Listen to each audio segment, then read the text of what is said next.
மற்றும் ஒரு அண்மை செய்தி, சென்னை அமலாக்கத்துறை அலுவலகத்தில் நடிகர் கிருஷ்ணா நேரில் ஆஜராகி இருப்பதாக கூறப்படுகிறது.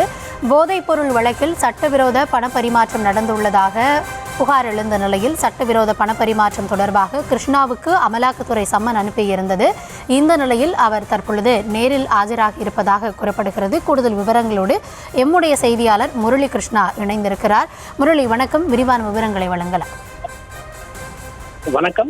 நடிகர் கிருஷ்ணா சென்னை நுங்கப்பாக்கத்தில் இருக்கக்கூடிய அமலாக்கத்துறை அலுவலகத்தில் ஆஜராகி இருக்கிறார். கடந்த சில நாட்களுக்கு முன்னதாக போதைப் பொருள் விவகாரத்தில் நடிகர்கள் ஸ்ரீகாந்த், கிருஷ்ணா உள்ளிட்ட 5க்கும் மேற்பட்டோரை நுங்கம்பாக்கம் போலீசார் கைது செய்து சிறையில் அடைத்திருந்தார்கள். அவர்களிடமிருந்து பறிமுதல் செய்யப்பட்ட பணம் சட்டவிரோதமாக கிடைக்கப்பட்டதாக அமலாக்கத்துறைக்கு தகவல் கிடைத்தது.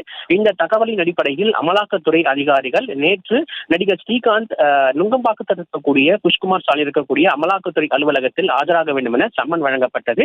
அதே போன்று நடிகர் கிருஷ்ணா இன்று நேரடியாக ஆஜராக வேண்டும் என சம்மன் அளிக்கப்பட்டது. அதன் அடிப்படையில் நேற்று நடிகர் ஸ்ரீகாந்த் வேறொரு நாட்களில் ஆஜராக இருப்பதாக விலக்கு அளித்து அவர்களுடைய தரப்பில் இருந்து செய்யப்பட்டது. இந்த நிலையில் நடிகர் கிருஷ்ணா நுங்கம்பாக்கத்தில் இருக்கக்கூடிய புஷ்குமார் சாலையில் அமலாக்கத்துறை அலுவலகத்தில் ஆஜராகி இருக்கிறார். மேலும் அவரிடம் பல்வேறு விசாரணைகள் நடத்தப்பட்டு வருவதாக அமலாக்கத்துறை அதிகாரிகள் தகவல் தெரிவித்திருக்கிறார்கள். ஏற்கனவே சட்டவிரோத பண பரிமாற்றம் தொடர்பாக இந்த போதைப்பொருள் தொடர்பான விவகாரங்கள் நடந்திருக்கிறதா, எவ்வளவு பணங்கள் கைமாறப்பட்டிருக்கிறது என்பது தொடர்பாக விசாரணை நடத்தப்பட்டு வருகிறது.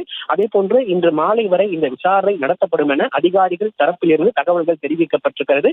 இதனிடையே வேறொரு நாளில் நடிகர் ஸ்ரீகாந்தும் நேரடியாக ஆஜராகி விளக்கம் அளிக்க இருப்பதாகவும் அவருடைய தரப்பிலிருந்து தகவல்கள் வெளியாகி இருக்கிறது.